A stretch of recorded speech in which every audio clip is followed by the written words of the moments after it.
Sinuwun Prabu Punta Dewa. Ndara weku Dara Ndara Arjuna tuwin Ndara Kembar. Kenging kula wastani njanur gunung Kadingareng.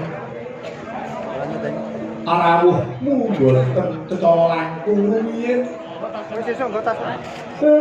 Kasih kula menika tiyang sepuh inggih minangka dados pamongmu. Rumaos kaget nampi rawuh paduka sinuwun Prabu Punta Dewa lan Punden Pandhawa. Umpamya paduka ngepengenaken kaliyan Semar Badraya mboten kok kedah paduka rawuh iku mboten ora nggo sitoke. Ning cekap paduka nimbali kula mesti sowan wonten ngarsamu Gusti. Mila monggo kula aturi paring dawuh. Rawuhmu gita sugati satenane wonten wigatos napa sinuwun.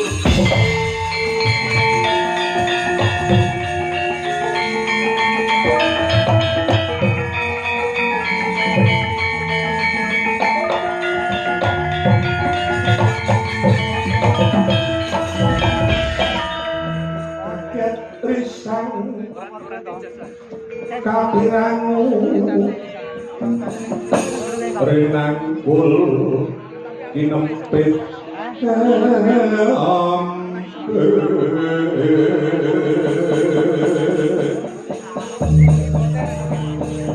tuh sangat naning pawon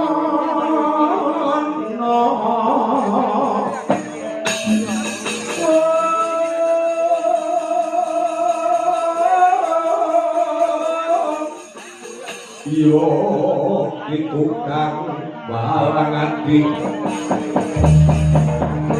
yo itu kang sing tias yo itu kang kudu kering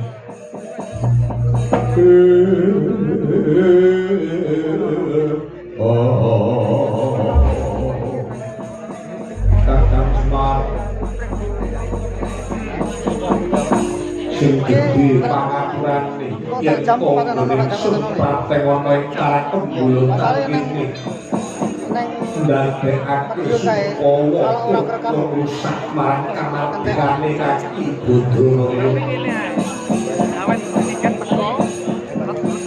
ingsun ora bakal tumeken ana ing karang kembul takini yen ora ana bab sing banget wigati yai ingkang kaya ngono apa sekirane kaki Badraya bisa nampa apa kang dadi pangunek-uneke rasa turta prekatining penggalih kakang nggih sinuwun Hajenga Paduka niku dadi panguwasa Hajenga Paduka niku dadi narendra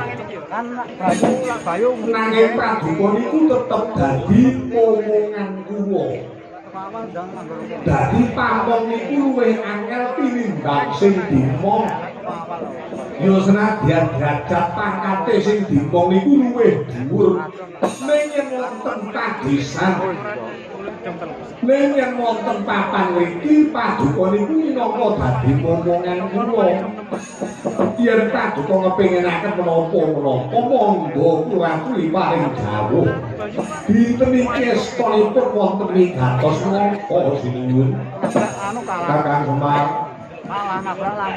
ngertenono yen ing kalungguhan iki nggone ingsun pratenono ing karang kembulutan bebarengan kaliyan Raden Pandhawa ora ana liya kejaba mung sambung aratepe kaliyan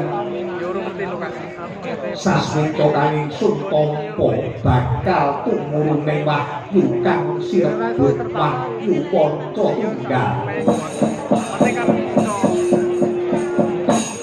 ing dene rumangsa kaget jroning ati satenane wahyu panca tunggal kuwi nalapa mergo jroning sasmita sapa mungsa sing bisa nampa wujuding wahyu panca tunggal kejaba pinardawa kamulyane pinanjang yuswa sapa sing bisa nampa wahyu panca tunggal bisa nampa katentreman yoga kabahagiaan kula kakang nggone ingsun temeke ana ing pangarepane Kaki Badraya mergo ingsun kepengin ngerti satenane wahyu panca tunggal kuwi apa kula ing ingsun wis rumangsa kasar ya mung Kakang Badraya sing bisa ngerteni sejatine wahyu panca tunggal kuwi apa Kyai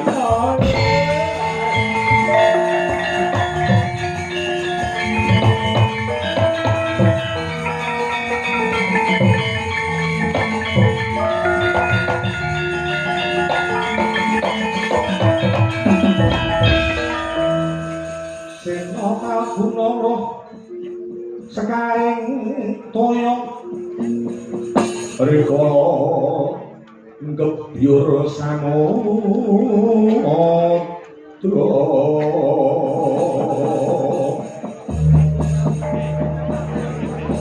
alun kulung gulungan lumembak penyuku mampang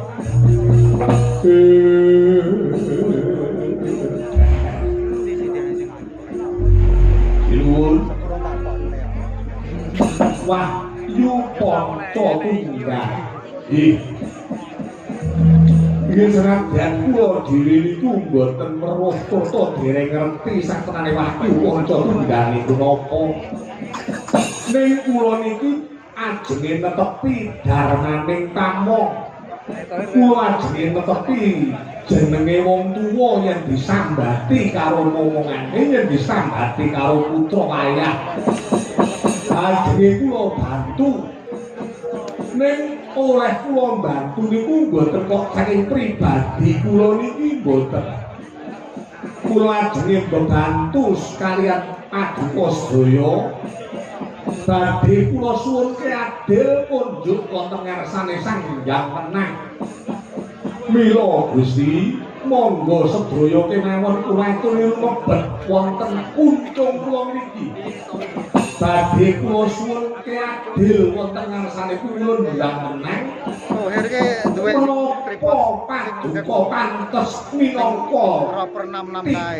Ingkang badhe saged nampi wujuding kabahagiaan ilahi kawulan. Sinebut Wahyu Panca Tunggal. Kula ndara Pandhawa 5 sedaya nang lebu kuncung kula niki Gusti kaya mangkono ya nggih estokaken dawuh.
Titioni Gondoyo Oni Trisuna Purnomo Wulan Gilar-gilar semedi tengah latar Jegrek Lurah Bodronoyo Yogi Lurah Semar Rikala senang tenang pijejiban saking para momongan yen ora katon ben anti sasmita badhe tumurune Wahyu Panca Tunggal sanalika ilang wujudane kaki Bodronaya Semar bleger dadi pupulan Sang Hyang Ismaya Trewusnya kanthi wujud Sang Hyang Ismaya sigra mijil saking karang kembulutan lesat ing angkasa sowan mring ngarsane Sang Hyang Wenang.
nahan kong Sri Narendra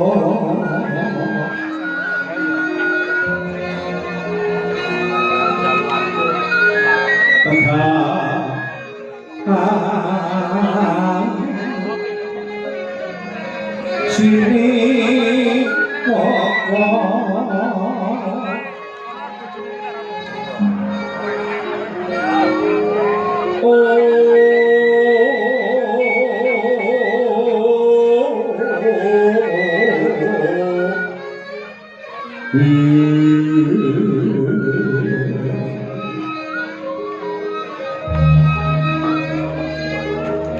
ing sitinggil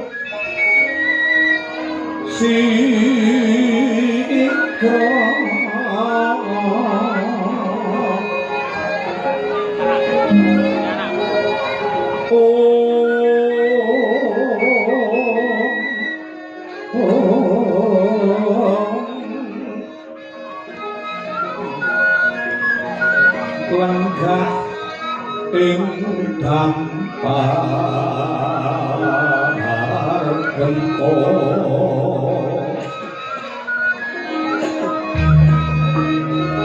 ingkang kapri witing kencana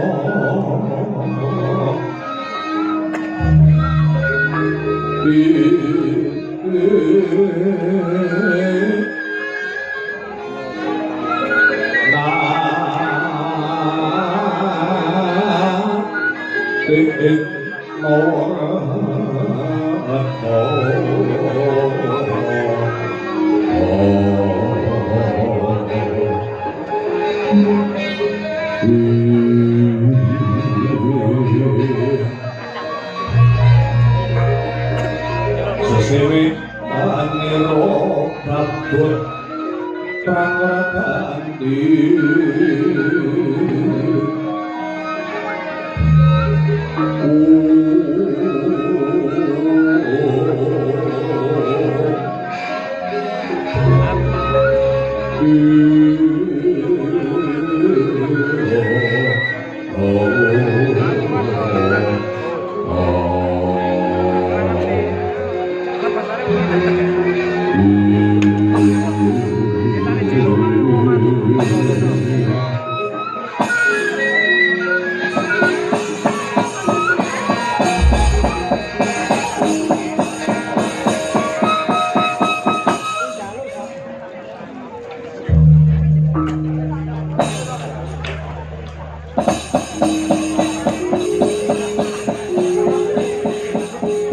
Tuk Sri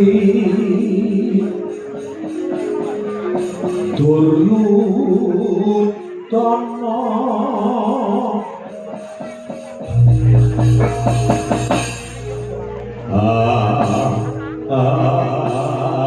mengku asmara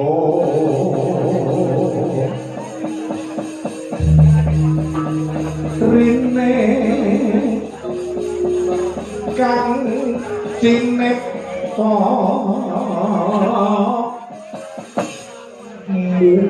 muhung wangsite jiwa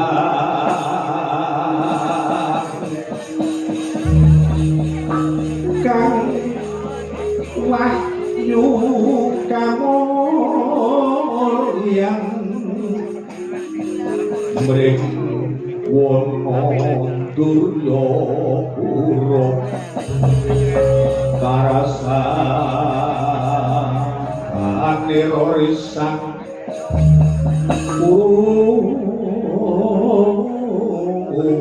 pati kanduta mring krisang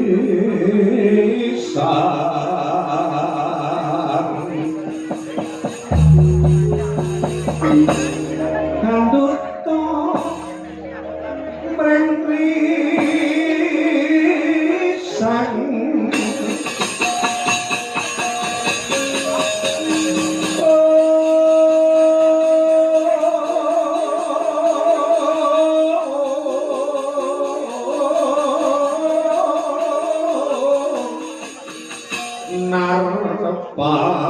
ing ngamonggo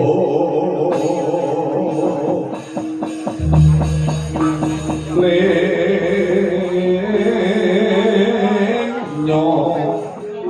durna manambo iwa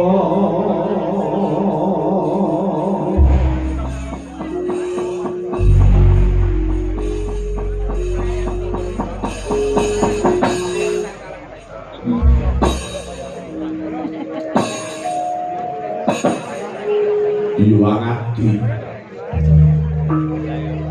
mugi mayungono sagung dumati Nur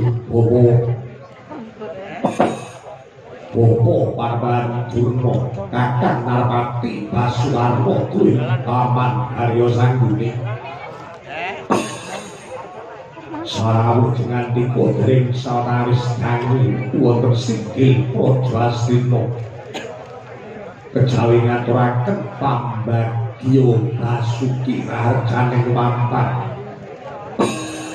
kula ngaturaken pasahan Ponokrami mawan tuwan tungkul duka saengga kawadha dengan dika samara rajawan ini suatu yang tercapai kan coba tadi malah inggih ya lampah kula kali sing sampe kula boten wonten alangan sundal apa kula kabeh parek pambagyan duka halo mencoba kesawanipun kang bapa ing Sokalipok katampi wonten ngaso ngaduka anak Prabu Duryudana kawula inggih Kyai kula kanthi pambagi aduka Yai Prabu Duryudana kula ingkang napa ngawonggo boten kirang nggih kula dados kadang sepuh kawula puja pangestanipun pun kakang ngawonggo katampi wonten ngaso paduka Yai Prabu Duryudana senadyan kula ngaten jiwa lampah kula sadaran-daran boten mayalaken amung pujastana pun yuta wonten ngarsa paduka anggaran Prabu Duryudana kawula niku nggih kadang tangan kula kalih kula pundi mewahana Duryudana paring pangestunipun para punden kejawi saking menika Dubopo Kakang Narpati duwe pamansuwi wonten bab ingkang sanget wigatos sambung rapetipun ing rikalahan mriku kula aturi sami kempah manunggal wonten singgil Praja Astina mila kanthi ngaten kula aturi panjenenganipun sami pinarak monggo nembak bab ingkang sanget wigati menika Bopo Kakang Narpati duwe pamansuwi palunggun lagun ning lekas lumita linuting itu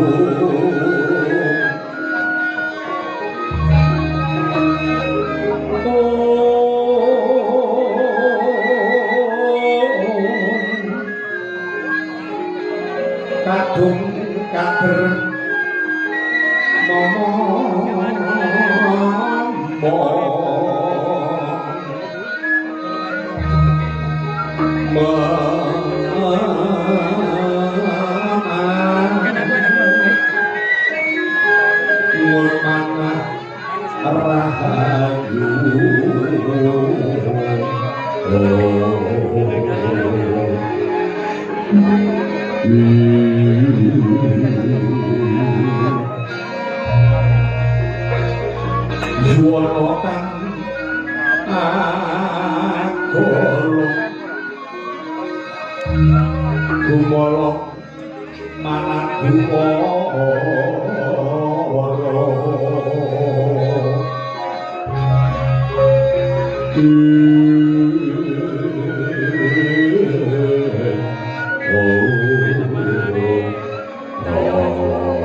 sepuh tinggal dening para sepuh aji sepuh negari sampun kepareng rawuh wonten singgil Praja Asima kula pitados anggenipun sami kempal menika bebetipun minangkani menapa ingkang dados panlungguh mila dumaka kakang Alparti duwin paman Harya Sangguni sedaya kemawon badhe kula aturi sampun rapetipun anggenipun sami kempal wonten singgil praja mliginipun Bapa Bengawan Durna Bapa kula menika rumaos bingung ing kalangan punika rumaos prihatos jalaran wonten bab ingkang sanget ganjel tumrap pribadi kula kula pitados namung jirandika Bapa Bengawan Durna ingkang saged ngudari ruwet tumrap pribadi kula entah salah timbal mantan coklat cirebon wonten graduh tapi pernah kok paling gawe kang atus kakek mongko wonten singgih praja nika boten nemungaken pun bapa ing saka lima senadyan para sepuh iki sepuh sampun kempanan unggal monggo to menapa dados ruwet wonten ing manah paduka enggal kadhawuhna isunipun nggalihan napa mulai kalenggan menika sinten kemawon saged mbantu repot paduka jer sedaya menika kala minangka dados andhahan paduka kangge Prabu Duryudana. Oh. Duryudana ing kalenggan menika rumaos prihatin. Duryudana ing kalenggan menika rumaos bingung. Anggen kula prihatin anggen kula bingung menika boten sebab Duryudana menika kekurangan bandha-dina. Ora mergo Duryudana menika kekurangan wujuding derajat pangkat nanging ing mriki kalenggan punika kula katembe nampi sasmita ingkang kula nampi kala wau anyarengi anggen kula prihatin kula mangsa semedi lumebet wonten ing sanggar pamujan kula tilem salebeting sanggar pamujan lemek ron sawujud adoh bantal bangun salebetipun kula tilem lelemek ron sawujud adoh bantal bangun kula wau ngimpi contoh rupana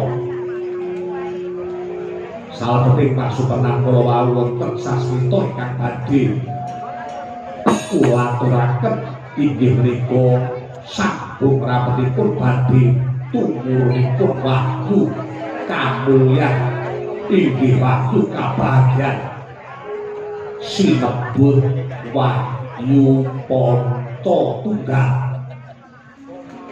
Oh, kula rumaos kaget salebetipun kula tilem dumiling wonten talinga wonten swanten ingkang nedahaken bilih medal ingkang badhe kelampahan badhe wonten wahyu ingkang tumurun dipun wastani Wahyu Ponto Tunggal.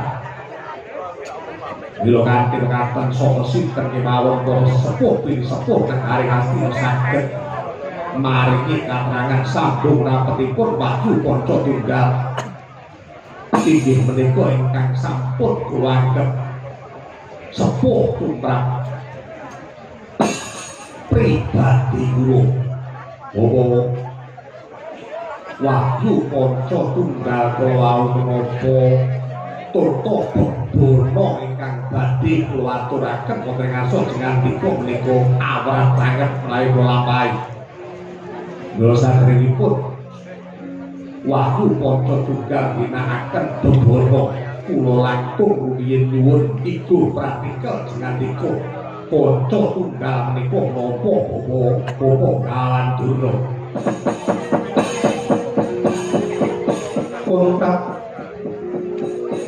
Utamane kakon dan nyokrateng putaya enak ing yasing dasi kang samyo pradoing kayut kalih drambet narta tama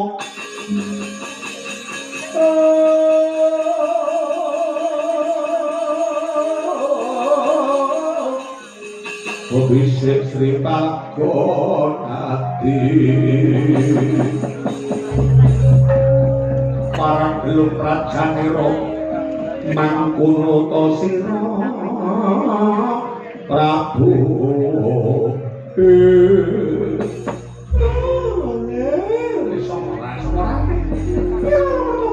Bisa anak-anak kerja foto ya dicoba dari molo situ mohon kulo mengerti kowe kang Harungger kulo sangat ngacung-ngacung jempol dene paduka Anggara Prabu Duryudana sampun kepareng Mas sing asempun kulo pangersane Gusti kulo bentuk ring sanggar anudan kanthi ngagungaken pasreden dene Angger Paduka Semedi Angger Paduka Sare Emek ron saujo ngambantal banon melau sampun dipun tampi dening kersane Gusti kang karya jagat rene Paduka sampun nampi sasmita badhe tumurning wahyu kabagyan ing wahyu kamulyan sinebut wahyu panca tunggal mengaten menika pratandha yen to Angger Paduka Semedi menika tinapa dening kersane Gusti monggo dipun lajengaken nggih Wahyu panca tunggal menika menapa? Lah, menika wahyu kabagyan, wahyu kamulyan. Mila mugi-mugi kanthi saya agengipun paduka prihatin saya agengipun paduka tirakat menika dadosa sarana wahyu panca tunggal saged paduka tampi Anggara Prabu Duryudana. Nanging menapa nggih? Wonten bebana ingkang sangat awrat. Wonten bebaranipun pitukane niku abot. Pitukane abot niku napa? Wonten salebeting sasmita kula saged nampa kamulyan ing kabagyan. Wujudipun wahyu panca tunggal nanging bebananipun gulune tugeling gulu para Pandhawa menika kados pundi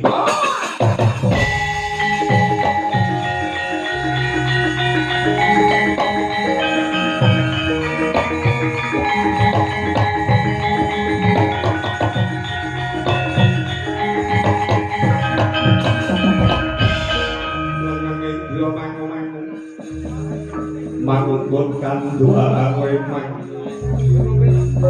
lereko tanpa kanen mengko sang diatutum kados pundi monggo yen Pak menika kula mboten saged ngatur menapa-napa kok nggih ngilok-elok ikan ning atasipun wahyu menika suci ing atasipun wahyu menika kebak ing prihatin nanging ing menapa kok bebana kok pitukane laku sumados nami wahyu menika kok tugeling gulu para Pandhawa yen ngaten menika namung sarana anggenipun badhe mecah pasederekan antawisipun para Kurawa lan para Pandhawa boten sinten dipun lajengaken nggih menika namung panggoda kang rencana kula pitados dene menika pitukane laku nuwun sewu nggih umpami kula matur ngaten napa kintenipun paduka saged nampi atur kula pamaksudipun dadi permudi nuwun sewu pendak-pendak pasewakan pendak-pendak wonten sarasean kula niki pun waleh rembug perkara kamulyan kabagyan perkara wahyu jane yen saking pengangen-angen kula paduka niku sampun boten usah mikir perkara wahyu sababe apa wahyu niku namung diperlokke kangge wong-wong sing dereng mulya. Nah, dados yen kados paduka menika satunggiling manindra sing wis mulya uripe, sing wis kasembadan sediane wis ra mikir wahyu. Wahyu niku namung pikirane wong lantur pengen mulya. Kirangane napa bondo donya paduka? Kurange apa derajat pangkat tumrap Duryudana? Lah kok sing mikir wahyu, tapi wahyu ki ora usah kok pikir ritek. Ngerti nih. Allah sakjane yo. Go sakniki mikir liyane.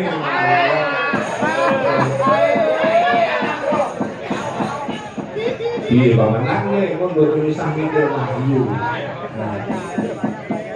Jadi tembung wahyu itu paduka ora mboten ngerti. Wahyu niku tembung kangge para pedagang. Kula jenenge umpamane dagangane laris wah kae lho bakul bawang kae kok laris banget ya. Wah nopo wahyu. Wahyu niku saka tembung wah ayu. Kae bakul bawang kae kewahyan wah ayu. Mula nampa wahyu. Paduka niku pun mulya wis penak uripe golek wahyu. Ki mongko wong ning donya niku diajeni lan ora niku gumantung derajat pangkat bondo donya. Wong niku apa? Uripe jujur nek ora kederajatan bondo donya dhuwure. Derajat pangkat wong niku mboten enten gunane. Ora Pak. Nggih. Langkung wahyune gunane srana utawa tebusan gulune Pandhawa kudu pedhang. Lah niku ki ra marake korban kathah pun mboten usah gagas. Pun ora usah mikir perkara niku sing baku mulya panguripan paduka ketekan napa ingkang dadi sedya paduka suwun. Putra Pandhawa tata gatine saya Indriyaksa sora marut pawono ono pawono ono marakana panca ayu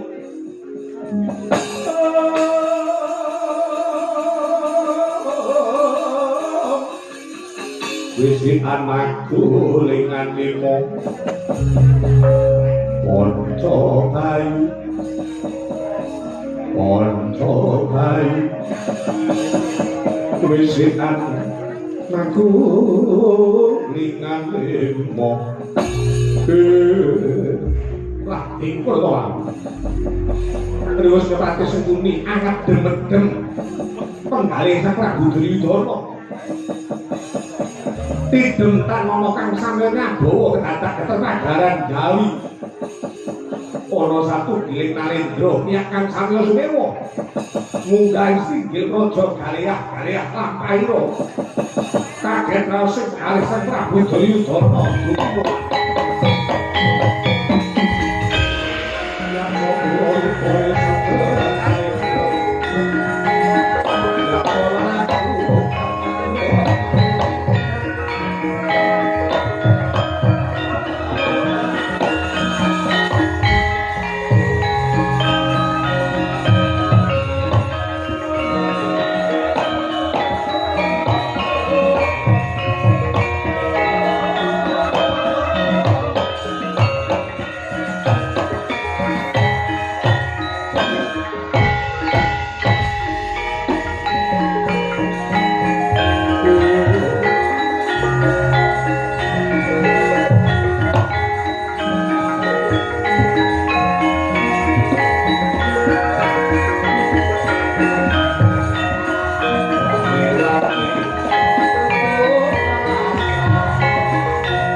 pasang kalimat kabeh sinapen kaya dening aku tulah manut bawae awakku.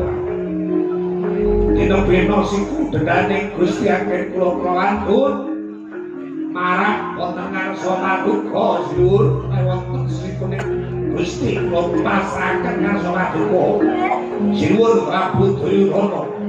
Yo kisana ingsun siprakan nuwunake pangapura to nglumudi lungguh kang prayoga ora ana ngesakaken dawuh.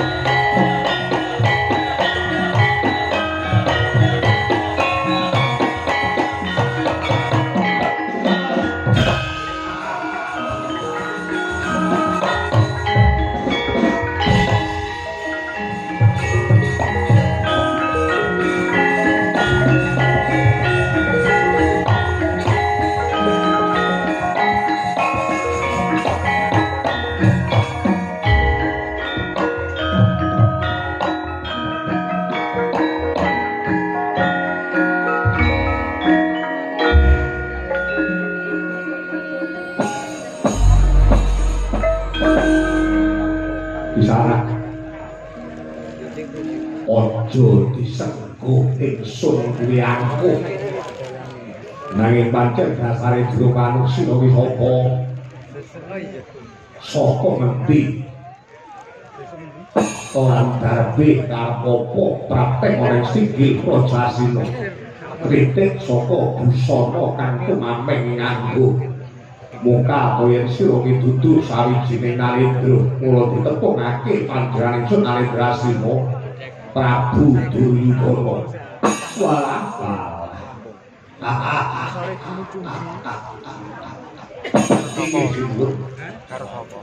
Menawi paduka Sura Prabu dangu kaliyan kula menika wingking saking negari Tunjungpura. Kula menika wingking saking negari Tunjungpura. Sudyamastani nami kula Prabu Klana Brahma Diraja. Kula saking negari Tunjungpura jujur kula Prabu Klana Brahma Diraja. Kula sampun tepung kaliyan paduka ingkang sinuwun Prabu Duryudana. Dene anggen kula sowan wonten ing ngarsa paduka kejawi wektu dhateng kalunjungan paduka Sura Prabu Duryudana.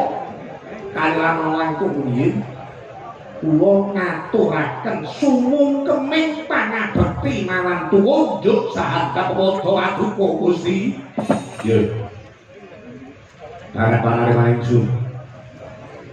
Sira ngaturaken bekti pangestu ingsun wae tanpa lono. Inggih kathah dong tangan kula kalih. Kula pundi dadosa jimat paring pangestu paduka ingkang Sira Prabu Duryudana. Dene salajengipun kejawi Marduni ngaturaken sungkem bekti tebih praktik negari kula Tunjungpura. Kula sowan wonten ing ngarsa paduka menika kanthi niat kepengin keraketaken pasedherekan nyupeketaken kekadangan sampun ngantos wonten jurang pamisah antawisipun negari kula Tunjungpura kaliyan negari Kasina. Yen perlu kula kepengin ngenger wonten ing ngarsa paduka senadyan kula menika Nalendra. Kaya mangkono para Brahma Diraja nggih ngesakaken dawuh dening panarima tanpa upama. Yen sira kepengin ngraketke kadangan kaliyan panjenengan ingsun nyupeketake pasedherekan manunggal ing negara Ngastina. Nggih, nanging nuwun sewu. Kula pami matur wonten ngarsa paduka mekaten menapa dipun keparengaken. Darbe atur apa meneh. Nuwun sewu. Kula kepengin kecaketan kaliyan paduka ingkang Sira Prabu Duryudana menika wonten dasar-dasaripun. Bisa kula menika Nalendra taksih muda kula menika narendra kang kasinungan kadigdayan kaprawiran ingkang minangka ning wonten cacatipun tumrap kula Senajan kula menika sugih bondo banyu during derajat pangkat taksih muda ning cacat kula menika kula dereng para kama garis miringe kula niki dereng rabi lho anggen kula kepengin ngenger wonten ing ngarsa kadhupan anggen kula kepengin manunggal kaliyan negari Ngastina Kalawau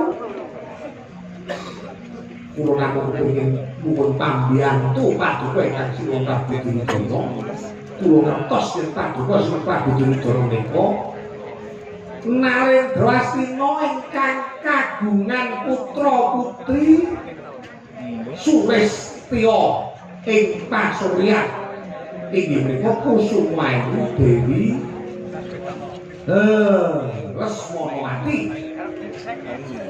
putra putri paduka ingkang Sri Prabu Duryudana ingkang sesilih Kusumayu Dewi Lesmanawati menika menawi dipun keparengaken badhe kula suwun kula ajak omah-omah kula dadosaken garwa prameswari wonten negari kula Tunjungkura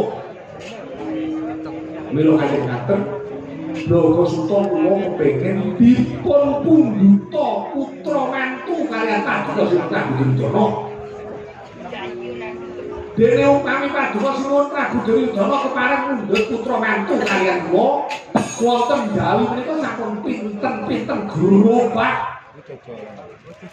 Mas Titis Raja Brama ingkang sampun kula usungi kaya dene wedi krikil kula ileke kaya banyu bondo donya Tunjungkura minangka dados mas kawin kangge kula badhe kala pikantuk kaliyan putra putri paduka nanging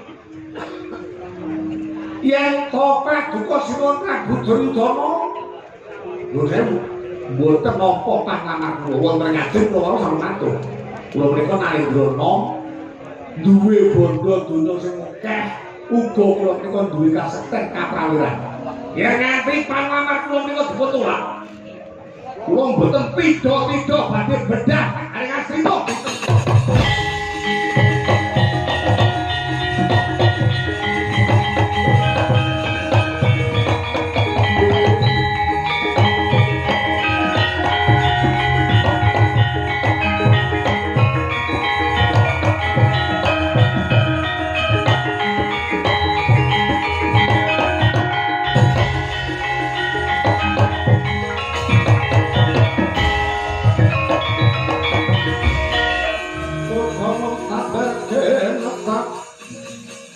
Dukaya Sipi Conco Kang Maling Wongis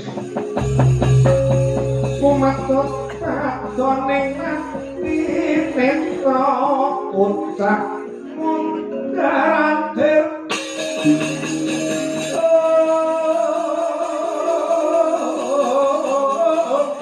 Krok-krok Kang Lojok Hidup dengan loko wadana nirobrana kaya kembang ora waris bakalamun sinambet potrak segedeng kaya medal bahan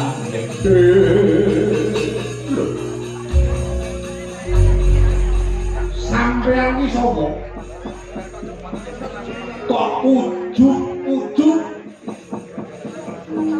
misot anggen penenggak tur malih dipun lilani kaliyan Sri Prabu Duryudana dengan dipun apa sinten mangkene nggih paduka menika kena kula alami kaduk wani kiranging dedugi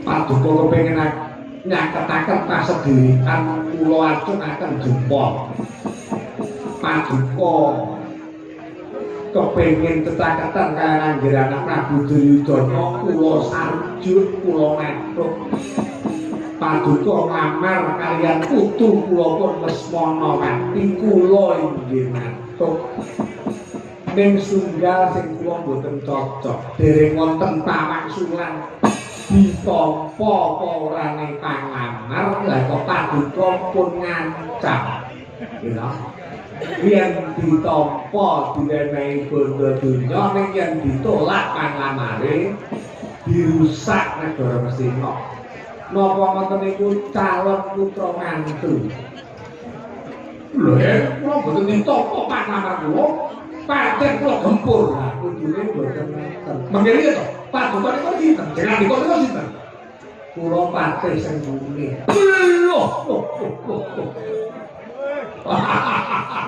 patih sing bumi niku jenengan niku kuwi inggih kenapa wonten nggih kula jenengan niku kondang kula kondang dipun kondang patih sekti lho mboten kula kondang patih Wibowo niku nggih mboten lah kondang napa teng gere sampeyan sampeyan niku kondang patih sing lecet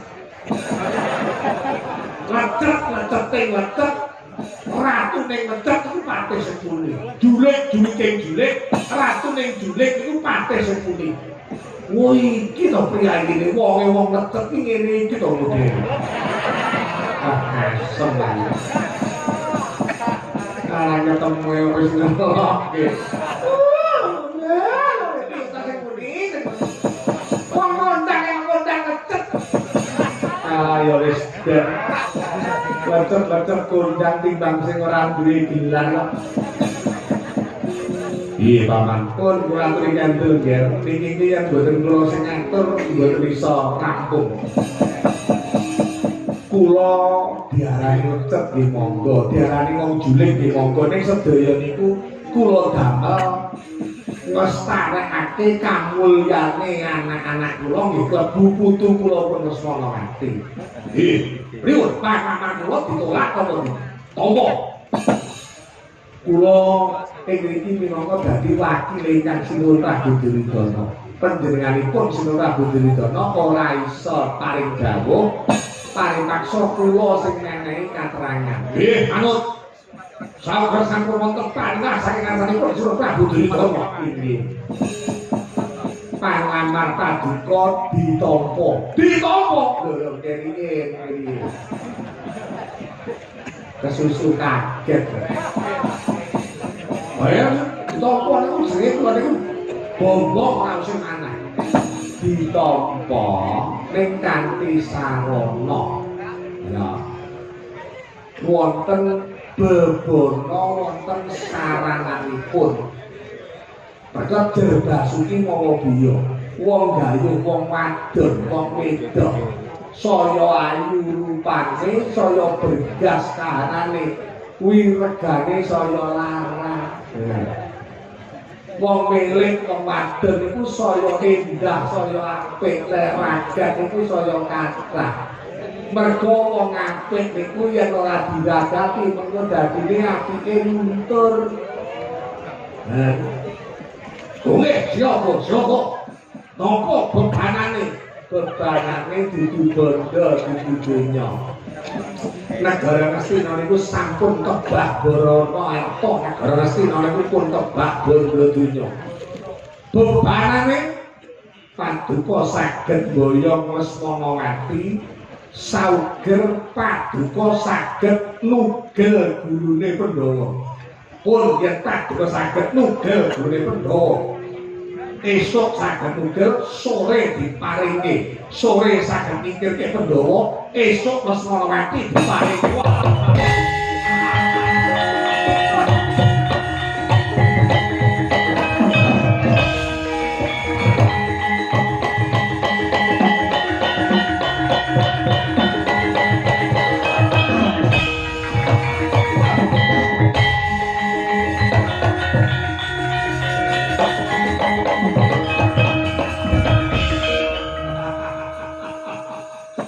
pun yang ngaten mundrane perkawis pun cetha. Kula ngertos yen to negari Ngastina menika wiwit biyen kula satrunipun niku namung para Pandhawa. Sauger jenengan dikon kena patih, ayo sangkuni boten paring dawuh kados ngaten. Kula sampun prasetya. Sauger paduka paduka Sira Prabu Duryudana nampi panganan kula. Sing kula riyen kene ku pancen nyingkirke Pandhawa mergo niku kliripe para pepundhen kula. Oh, ngaten nggih. Ana calon para sepuh. Sira Prabu Duryudana. Nggih. Krana Brahmadraja menapa saestu paduka kesaken katen? Yo. Apa sing dingendikake di Paman Sukuni? Ya kuwi sing tak pundhut nggih. Mending dadak ngentosi menapa dinten kalangan punika.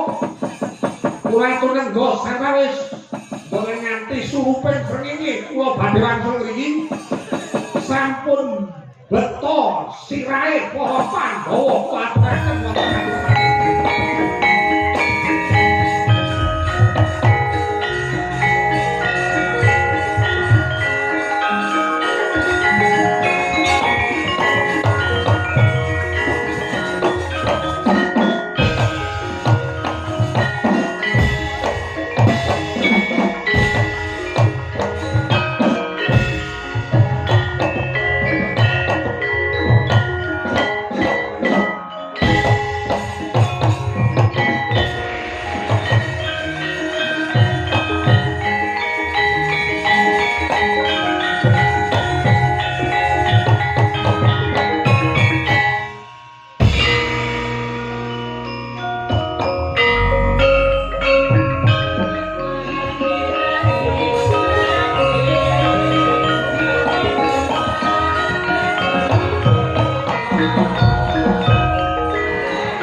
Paman Sukuni duwe panempuk sing berlian, sing pinter, sing wileng.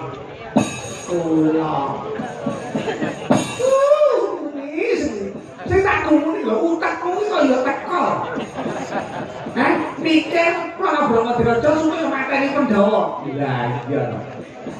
Aku pancen sauger gawe urut-urut, sauger gawe geger, sauger gawe bentrok utekmu kok ya teko. Ora ngigir-ngigir kepengen mateni para Pandhawa kaya air batin. Wis to Kakang. Perkara iki perkara sing pinggir. Mau tak sambungke karo pengendikane Angger anak Prabu Duryudana. Jare Wahyu apa? Wahyu Panca Tunggal, Wahyu Panca Tunggal. Niku serangane kudu nugel gurune Pandhawa to. Yo, aku ning iki Pandhawa gurune nugel, wahyune sampun saged paduka tampi, kliripe kula ya sirna. Ngoten. Yen sing kalah krana Brahmadraja, kersane wong iki ngiditi gulungane Kurawa. Dadi awake dhewe iki mung nabot ngene tangan dikeploki saka kadulan. Yen sing menang Pandhawa niku sing dadi korban dudu Kurawa. Ning yen sing kalah Pandhawa, sing menang Kono Brahmadraja niku dadi srana jayane para Kurawa. Ayo Resmanawati mengko dijaluk karo Kono Brahmadraja piye? Mengko gampang goleke cara liya pateni Kono Brahmadraja. Ada seni. Iki dosamu wis ora kena gawa tenan. Wis to, yen perlu dosane ning sak donya iki sing nanggung aku. Ngono kan. Wong urip iki swarga neraka iki matane mung ning jagat raya. Ning kono yo ora sing ngeroh ya.